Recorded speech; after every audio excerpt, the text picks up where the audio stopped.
তো প্রিয় শিক্ষার্থী বন্ধুরা, এখন হচ্ছে আমরা এখান থেকে শুরু করব। তো এগুলো শেখার আগে তোমাদেরকে আমি আগে বর্গ, রম্বস এগুলো শিখিয়ে নেবো, ঠিক আছে? সো আমি তোমাদেরকে বলি, এই বর্গ আঁকতে কি লাগে? শুধু একটি বাহু লাগলেই, মানে একটি বাহু যদি থাকে তাহলে তুমি বর্গ আঁকতে পারবা, ঠিক আছে? আচ্ছা, তো আমরা দেখো বর্গ কি। এর আগে আরেকটা বেসিক তোমাকে পড়াই। মাঝে মধ্যে যদি পরিসীমা দেওয়া থাকে, পরিসীমা কি? পরিসীমা মানে লম্বা একটা বাহু। হ্যাঁ, ধরো আমি বলি, আচ্ছা আমি আগে একটা বাহু দিচ্ছি। এখানে ধরো 5 সেন্টিমিটার একটা বাহু দেওয়া আছে, তুমি একটা বর্গ লিখবা। তাহলে 5 সেন্টিমিটার দিয়ে আগে বর্গ কেমনে লিখবো এটা দেখাই আমি।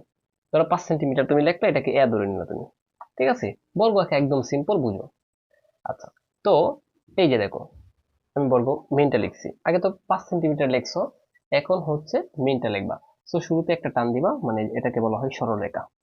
দেওয়ার পর তুমি দেখো কি করবা। কি করবে টেকনিকটা বুঝে এখানে বসাবা, ঠিক আছে? এই যে এখানে বসাইছো, এখন যে কোনো মাপ, এই যে আমি ইচ্ছে করলে আরো বড় করতে পারবো এটাকে, বা ছোট করতে পারবো। আমি এতটুকু নিলাম। হ্যাঁ, নেওয়ার পর দেখো, এই যে এটাকে এখানে এখানে রেখে এটা লড়াতে পারবো না। এই স্থানটা কিন্তু কোনো সময় নড়লে হবে না, এটা। আচ্ছা, এখান থেকে এভাবে তুমি টান দিবে। এই যে এখান থেকে জাস্ট এভাবে একটা টান দিছে, ঠিক আছে? এই যে টান দেওয়া শেষ। এই মাপটা আর চেঞ্জ করা যাবে না। তারপর এখানে বসাবে, এই যে এখানে বসাবে এটা। এই মাপটা এখানে বসিয়ে আরেকটা টান দাও এভাবে। এটাকে বলে বৃত্তচাপ। এই যে আরেকটা আছে। এখন জাস্ট এটা একটু ঘুরিয়ে দাও। আবার এখন এখানে বসো।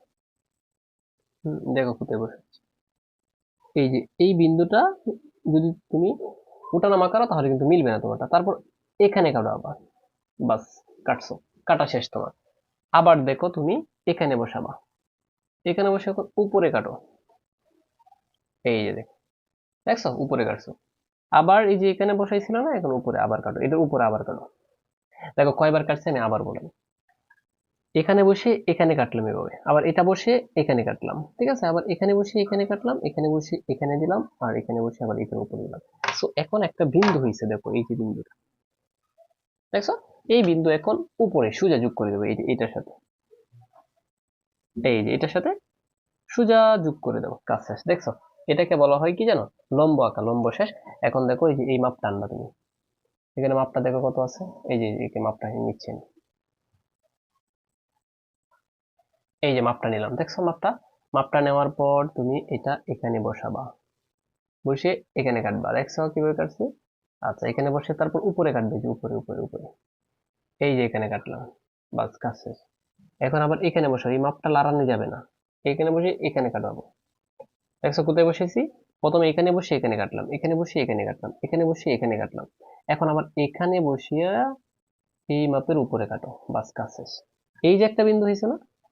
এখন এই বিন্দু আর এই বিন্দু যোগ করে দিলে কাজ শেষ। এই যে দেখো আমরা যোগ করে দিয়েছি। এটার সাথে এটা যোগ করে দাও, কাজ শেষ। আবার তুমি ঘুরিয়ে নিলা, এটার সাথে এটা যোগ করে দাও, বর্গ আঁকা শেষ। বাস, কাজ শেষ। তার মানে বর্গ আমরা আঁকছি যে কয়টা তত্ত্ব লাগছে? বর্গ আঁকতে গেলে একটা তত্ত্ব লাগবে, এই যে। বাস, এখন একটা দেখো, এটা নাম দিচ্ছি এ। এখানে এ বসিয়ে দেও, এ বসিয়ে দেও, এ বসিয়ে দেও, এ বসিয়ে দেও। বাস। আর এখানে বড় নাম দিব, এখানে বি দেও, ই দেও, তারপর সি দেও, এখানে ডি দেও, কাজ শেষ। তার মানে বর্গ আঁকতে গেলে একটা তত্ত্ব লাগে। এটা কি আঁকলাম আমরা? বর্গ। এটাও 5 বার করবা, ঠিক আছে? এটাও 5 বার করবা। বাস, বর্গ আঁকা তোমার একদম কমপ্লিট হয়ে গেছে, ঠিক আছে? এখন মাঝে মধ্যে তোমার বাহু দেওয়া থাকবে, একটা বাহু। বাট বাহু যদি দেওয়া না থাকে, এখন তোমার ধরো একটা পরিসীমা দেওয়া থাকবে। অর্থাৎ পরিসীমা মানে কি? বাহুটা একটু বড় আর কি। ধরো এখানে দেওয়া আছে 10 সেন্টিমিটার। এই যে 10 সেন্টিমিটার একটা বড় বাহু দেওয়া আছে। হ্যাঁ, এটা দিয়ে একটা বর্গ লিখবা। এখন এটা দিয়ে বর্গ লিখতে হলে তোমাকে এটাকে 4 বন্ধক করতে হবে, যেহেতু বর্গ বলছে। এটা একটু বুঝো সবাই, এটা অনেক ইম্পর্টেন্ট, অনেক ইম্পর্টেন্ট। 4 বন্ধক কেমনে করবা একটু বুঝো।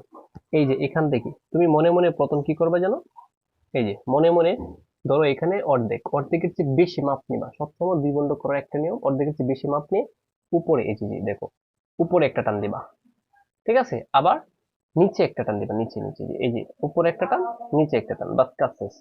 এদিকে দিলা, আবার এই মাপটা এদিকে আনবা। ঠিক এখানে বসিয়ে এটার উপরে কাটবা, আর এটার উপরে কাটবা। এই যে দেখো, এটার উপরে কাটবা, ঠিক আছে? সো এখন যেটা করবা, এটা এটা যোগ করে দিবা। এই যে এই বিন্দু আর হচ্ছে এই বিন্দু, বাস। তাহলে এই বিন্দু আর এই বিন্দু যদি তুমি যোগ করো, তাহলে দেখো এখানে একটা বিন্দু হয়েছে, ঠিক আছে? অর্ধেক হয়েছে এখন। আমি এখানে যে কাজটা করলাম আবার এই দুইটাতে সেম ভাবে কাজ করো। তুমি এখন মনে করো যে তুমি এখন মনে করবা যে এতটুকুর কাজ করতেছো, মানে অর্ধেক তো শেষই হল, এটাকে তো আরেক বন্ধ করলেই শেষ। তাহলে এটারও এইভাবে করো, অর্ধেকের চেয়ে বেশি মাপ নিবা, ঠিক আছে? অর্ধেকের চেয়ে বেশি মাপ নিয়ে এই যে উপরে কাটো, এই যে এদিকে কাটবা, ঠিক আছে? এই যে দিদি, অর্ধেকের চেয়ে বেশি ব্যাসার্ধ নিয়ে উপরে একটা টান দিবা।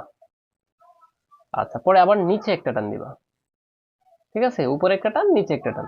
এখন আবার এখানে বসাবা, এখানে বসে উপরে একটা, এই যে এটার উপরে কাটবা আর এটার উপরে কাটবা, বাস কাজ শেষ।